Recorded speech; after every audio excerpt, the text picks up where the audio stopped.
Olá, mulherada, tudo bom, gente? Boa noite. Tô aqui pra falar um pouquinho, só um pouquinho mesmo, com vocês a respeito da sobrecarga e a mulher na atualidade. E na atualidade mesmo, principalmente nesse momento que a gente tá passando por essa pandemia, por esse momento atípico nas nossas vidas. E eu gostaria muito de fazer um adendo aqui, de que talvez se a gente tivesse falado sobre isso anteriormente, quem sabe, fico pensando as nossas mães, nossas avós, bisavós, não tivessem tido certos adoecimentos, certas questões de ordem física e emocionais, porque a sobrecarga, ela envolve ali a nossa saúde, ela envolve questões relacionadas à nossa qualidade de vida. E eu tô falando sobre a sobrecarga, a carga de trabalho, né? Aquela carga jornada dupla que algumas pessoas já devem ter ouvido falar, mas outras não, que é a mulher, ela tem, assim, culturalmente, vem uma mentalidade, uma ideia de que a gente precisa trabalhar e fazer os nossos afazeres domésticos sozinhas, sem divisão de tarefas, porque é uma responsabilidade nossa. Então, assim, puramente por a gente nascer mulher, a gente precisa dar conta de tudo, dar conta da casa. A gente chegou a ouvir alguns absurdos, conversei com uma amiga minha esses dias, e ela falou que em dedicatória ao Dia das Mulheres, os mercados estavam colocando: a mulher é incrível, porque ela dá conta de tudo, porque ela faz tudo, então essa data é pra ela, descontos, assim, porque, né? Então, assim, de uma certa forma, romantizando essa sobrecarga e colocando como se, por exemplo, a mulher, ela fosse uma super-heroína, né? É uma ideia de que a gente traz ali um elogio, mas ao mesmo tempo a gente imputa uma responsabilidade, né? Pelo simples fato da gente ser mulher. Então é uma coisa assim que a gente precisa fazer uma reflexão a respeito disso. Ah, tá, Maria, mas aí você tá falando que aí eu não devo fazer as atividades de casa? Como funciona isso, né? Os afazeres domésticos? Não é isso, gente. Os afazeres a gente precisa fazer, é claro, mas a grande questão é que, em média, a gente trabalha 18 horas com afazeres domésticos no nosso mês. É quase é uma jornada dupla, né? Quando a gente conversa a respeito disso e a gente entra nesse ponto, a gente chega à conclusão de que estamos fazendo dupla jornada de trabalho. E isso só com os afazeres de casa. Eu nem tô falando das mães, eu nem tô falando de pessoas com alguma pessoa dependente delas, uma pessoa acamada, ou uma pessoa que precisa de cuidados a mais, tá? Como uma criança, um idoso. Então, são mulheres cuidadoras, né? Além de tudo isso. Então, gente, pensa comigo: 18 horas da nossa vida a gente passa limpando a casa, mantendo as coisas. E eu não tô falando apenas do trabalho físico, essa parte que a gente vai lá e faz, a gente vai lá e lava, a gente vai lá e cuida, a gente passa, a gente. É, monitora o nosso ambiente, mas eu tô falando ainda de a gente gerir a gente fazer uma gestão da casa, uma gestão do lar, em que a gente tem que pensar o que que tá faltando, o que que a gente precisa comprar, o que que a gente precisa fazer, onde a gente precisa economizar. Eu tô falando de um trabalho árduo e um trabalho mental, tá bom? Então o desgaste, ele não é só físico, não é só assim, ah, estou cansada, vou deitar e vou descansar, vou dormir. Estou falando de um trabalho em que muitas mulheres relatam estresse e relatam exaustão, e que muitas vezes até mesmo o companheiro pode dizer isso, né? Se vocês conhecem amigos, pessoas ali que podem trazer um pouquinho disso para vocês, e que são homens, que são pessoas que estão fora desse papel, mas que ouvem a mulher falando essas coisas, né? De que está estressada, cansada o tempo todo, é uma pessoa que não tem energia muitas vezes, porque é muita coisa, né? E principalmente, geralmente somos pessoas que acabamos por muitas vezes, mesmo quando a gente consegue ter um tempo para nós, um tempo pra gente descansar, a nossa cabeça continua trabalhando, gente.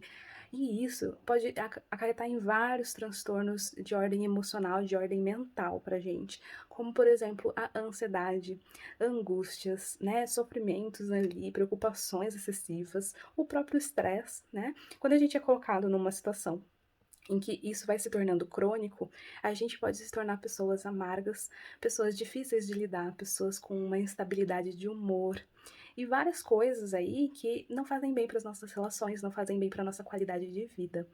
E aí, por que que é importante a gente falar tudo isso e o que a gente faz com toda essa informação? Eu acredito de verdade que se a gente tivesse falado isso, se isso fosse aberto de alguma forma, lá na época das nossas avós, das nossas mães, a gente poderia ter prevenido muito adoecimento. Adoecimento físico, adoecimento mental, tá? E muitos problemas que hoje são crônicos, que hoje são difíceis, árduos de lidar com essas mulheres, poderia ter sido, no mínimo, diminuído, melhorado, e a qualidade de vida dessas pessoas teria sido muito melhor. E isso, gente, o que que a gente pode fazer com isso, afinal de contas? A gente pode agora prevenir o nosso adoecimento, prevenir a nossa sobrecarga, né? Doenças que a gente pode estar adquirindo em detrimento disso. E como que a gente pode fazer então? Vamos lá. Eu acredito que a primeira coisa que a gente precisa pensar é: nós somos mães, nós temos filhos, nós temos responsabilidades ali com crianças. A gente pode passar isso de alguma forma para que a próxima geração seja melhor? A gente pode dividir os nossos afazeres com quem? Com o nosso marido, com as outras pessoas que estão ali na casa, com os nossos filhos. Fazer diferente agora, fazer com que o nosso futuro seja mais justo e que a nossa sobrecarga seja menor. Se a gente pode e tem alguma possibilidade disso acontecer, que a gente invista nisso, que a gente invista em diálogo, em conversa, porque algumas coisas precisam ser ditas. E isso precisa ser dito. A gente precisa falar sobre o sofrimento da mulher, sobre a sobrecarga dela. Porque enquanto as mulheres trabalham, eu não sei se eu dei esses dados para vocês, mas enquanto as mulheres trabalham, por exemplo, 18 horas, os homens chegam a trabalhar até 10 horas em afazeres domésticos, tá? Em afazeres ali voltados para o lar. O que significa que é muito menos do que a mulher. Percebem que de alguma forma existe ali uma divisão de tarefas muito, muito mal elaborada? Principalmente porque a gente não fala a respeito. E a gente tem com a gente aquela crença de que a gente dá conta, ou a gente tem que dar conta, que é ainda pior, né? Às vezes a gente não tá dando conta e a gente não sabe pedir ajuda, a gente não sabe pedir ajuda, sim, às vezes profissional, às vezes a gente precisa de um descanso, a gente precisa pensar em estratégias. E também a gente não sabe delegar funções. Isso porque a gente acha que se a gente não fizer, alguma coisa vai acontecer, não vai dar certo, e aí aquilo vai cair sobre a gente de novo, né? Então, assim, existe uma dificuldade de a gente largar a mão do nosso controle. E isso é uma coisa aprendida. E assim como a gente aprendeu esse tipo de comportamento, esse padrão de se comportar, a gente também consegue desaprender ou aprender uma coisa nova. Eu acredito muito nisso. E com relação a essa ideia de que a gente. Com relação a essa ideia de que a gente precisa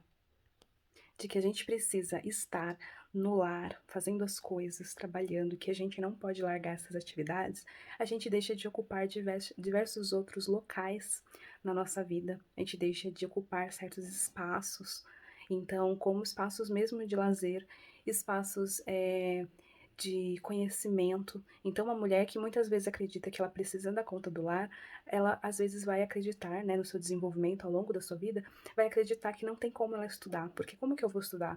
Eu tenho que cuidar da casa, eu tenho que trabalhar e não me sobra tempo. Olha que coisa triste, não é mesmo? Então, imagine assim que o tempo, que nem eu costumo falar, o tempo ele é vida. Então, se a gente está dispondo de tempo, despendendo tempo para cuidar da nossa casa e tudo, isso é bacana, é legal.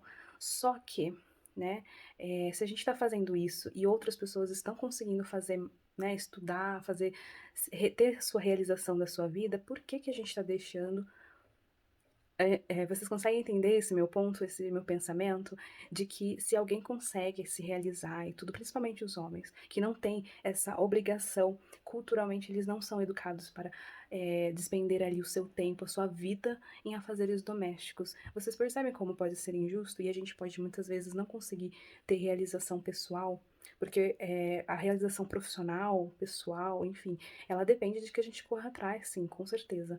Mas se a gente tiver esse tipo de padrão de comportamento, de crenças, isso nos limita muito, isso faz com que a gente tenha pouco repertório.